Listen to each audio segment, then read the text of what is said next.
안녕하세요. 서정웅입니다. 미술가 폴 세잔에 관해 공부하다 보면 그가 현대미술의 아버지 또는 근대미술의 아버지라고 자주 불린다는 사실을 발견하게 됩니다. 말 그대로 해석하다 보면 폴 세잔이 없었다면 근대미술이나 현대미술이 탄생되지 않았다는 뜻이겠죠. 정말 그럴까요? 아닐 겁니다. 세잔이 없었더라도 근대미술, 현대미술은 있었겠죠. 강조한 것입니다. 폴 세잔이 근대미술, 현대미술에 미친 영향이 그만큼 크다는 것을 강조한 것이죠. 왜 그런 건지 살펴보시죠.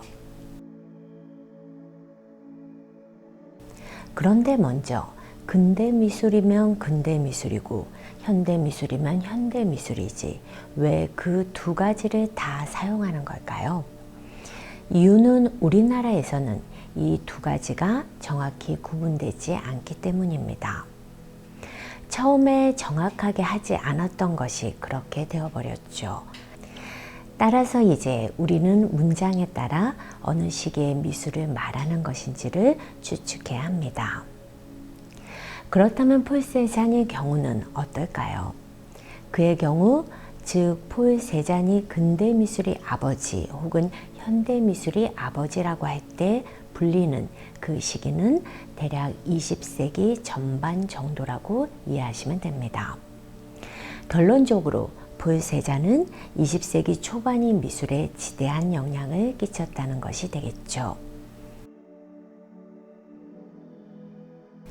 그렇다면 이제 20세기 초반 미술계에서는 어떤 일이 벌어지고 있었는지를 알아볼까요? 설명을 돕기 위해 표를 한 장 보여드리겠습니다. 이것은 1936년 미국인 뉴욕 현대미술관에서 입체주의와 추상미술이라는 전시를 기획하면서 만들어진 표입니다.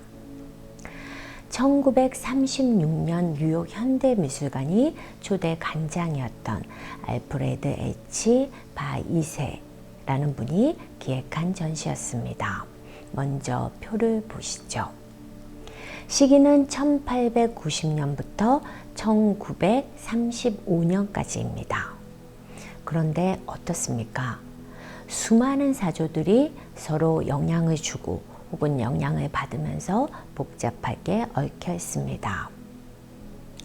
그렇습니다. 바로 이 시기부터 미술은 굉장히 복잡해집니다. 그렇다면 그 전의 미술은 어떠했을까요?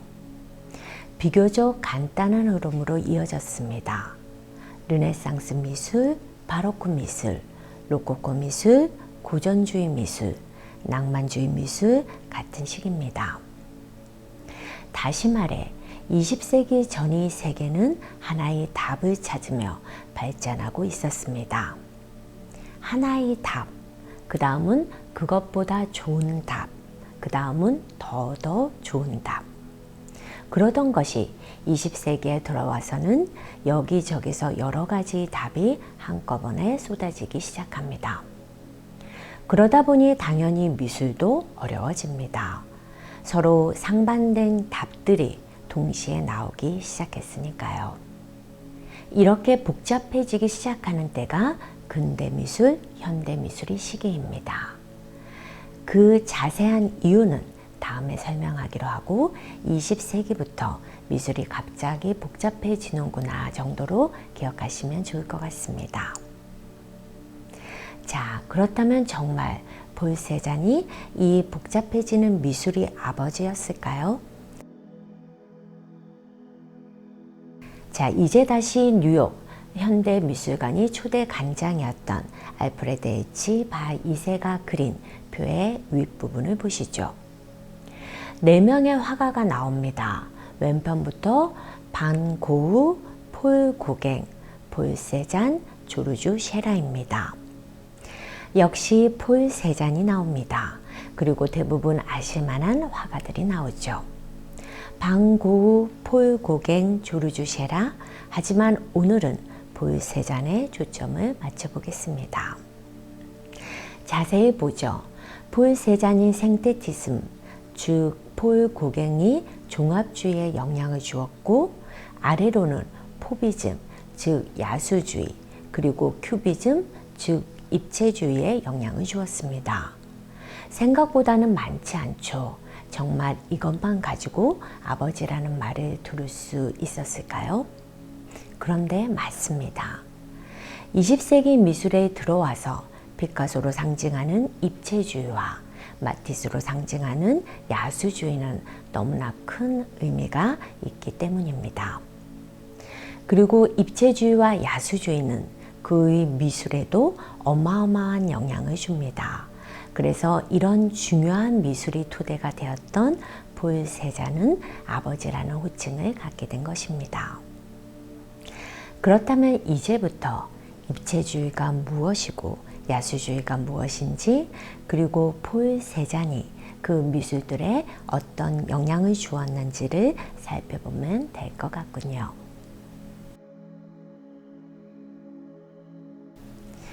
야수주의가 뭔가를 알기 위해 간단한 상상을 해보시죠. 여러분은 지금부터 19세기 말이 미술 평론가입니다. 여러분들은 이런 종류의 미술들을 평론해 오셨고 이런 그림들에 익숙해 있습니다. 다시 한번 눈여겨보시죠. 아름다운 풍경화와 자연스러운 초상화입니다. 그런데 어느 날 한 전시에 방문했습니다. 그런데 바로 이런 그림들이 전시되어 있었던 것입니다. 아, 이상하다. 뭔가 잘못되었다. 처음에는 평론가들끼리 눈치를 보았겠죠. 그러다가 한 평론가가 말을 합니다. 너무 이상해. 마치 야수 같아. 그러자 나머지 평론가들도 입을 모읍니다. 그래 정말 이상해. 그들은 하나하나 분석하죠.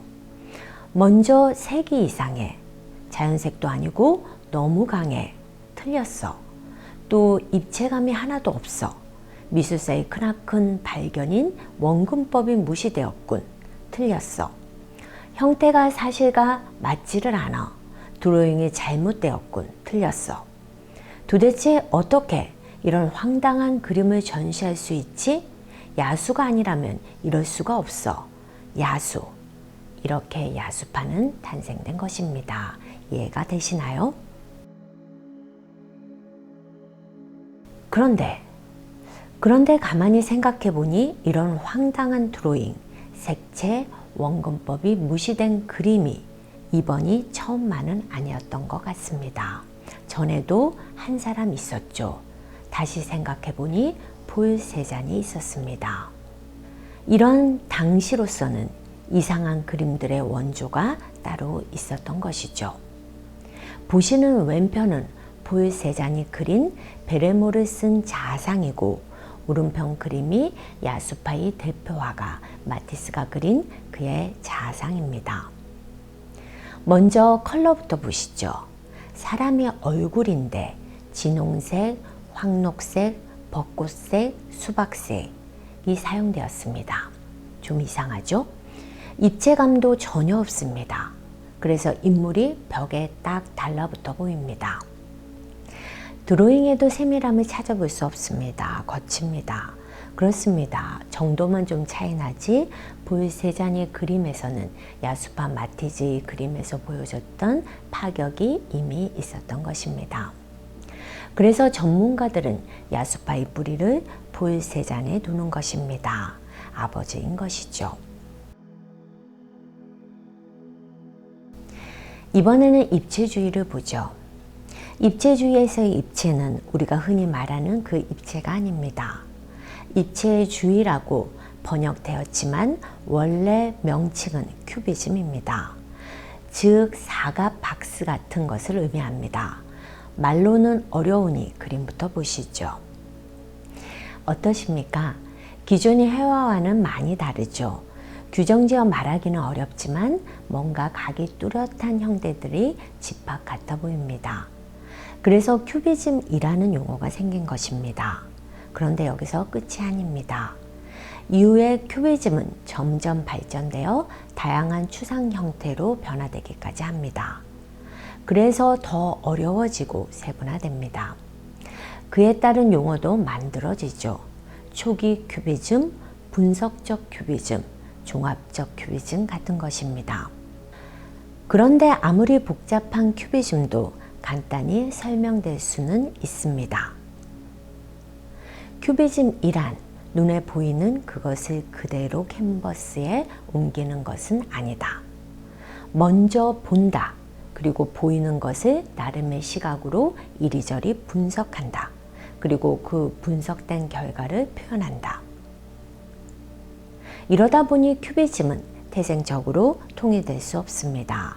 나름의 분석이 각자의 생각에 따라 달라지기 때문입니다.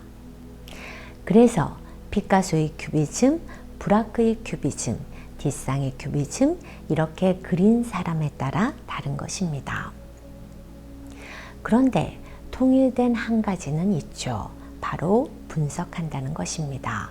큐비즘은 그 분석을 거칩니다. 그런데 그 사물의 분석을 그 전부터 하던 사람이 따로 있었습니다. 볼 세잔입니다. 다른 화가들이 눈에 보이는 것을 그리고 있을 때 볼 세잔은 이미 자연을 분석하고 있었습니다. 그는 이런 말을 합니다. 분석해 보면 모든 자연은 원추, 원통, 구로 이루어진다. 물론 수학적인 해석은 아닙니다. 예술적 해석이죠. 그림을 한 점 보시죠. 볼 세잔이 그린 생트 빅투아르 산입니다. 산을 그린 풍경화인데 있는 그대로 옮긴 것은 아니죠. 많이 거칠어 보이는데 대충 그려서 그런 것은 아닙니다. 볼 세잔이 부분 다 분석하면서 그린 것입니다. 본질을 향한 분석입니다. 이런 의미로 입체주의자들은 자신의 뿌리를 볼 세잔에 두는 수밖에 없습니다. 먼저 했으니까요. 당연히 볼 세잔은 입체주의 아버지인 셈이죠. 결론을 내볼까요? 볼 세잔은 미술이 다양하게 분화되기 시작하던 20세기 초 거대한 두 사조인 야수주의와 입체주의가 태동하는 데 크나큰 영향을 주었다. 그 야수주의와 입체주의를 바탕으로 현대미술은 화려하게 꽃피기 시작한다. 그래서 우리는 지금 볼 세잔을 현대미술의 아버지라고 부를 수 있는 것입니다.